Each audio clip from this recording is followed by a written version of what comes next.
एक किसान के घर में एक दिन उसका कोई परिचित मिलने आया। उस समय वह घर पे नहीं था।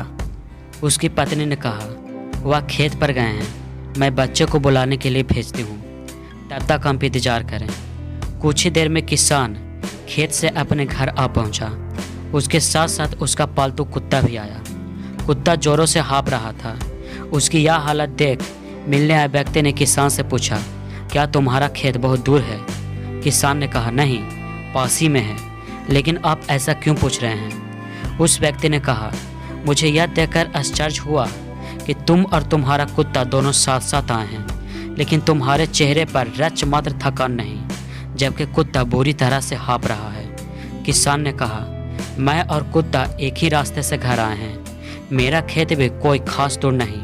मैं थका नहीं हूँ, मेरा कुत्ता थक गया है। इसका कारण यह है कि मैं सीधे रास्ते से चलकर घर आया हूँ, मगर कुत्ता अपनी आदत से मजबूर है। वह आसपास दूसरे कुत्ते देखकर उसको भगाने के लिए उसके पीछे दौड़ता था और भौंकता हुआ वापस मेरे पास आ जाता था।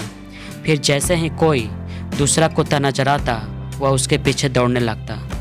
अपनी आदत के अनुसार उसका यह क्रम रास्ते भर जारी रहा, इसीलिए वह थक गया।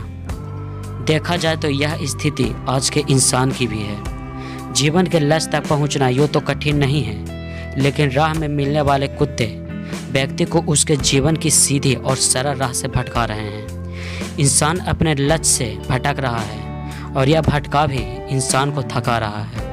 यह लक्ष्य प्राप्ति में उससे बहुत बाधा है। आपकी ऊर्जा को रास्ते में मिलने वाले कुत्ते बर्बाद कर रहे हैं। भौंकने दो इन कुत्तों को और लक्ष्य प्राप्ति की दिशा में सीधे बढ़ते रहो, फिर एक ना एक दिन मंजिल मिल ही जाएगी।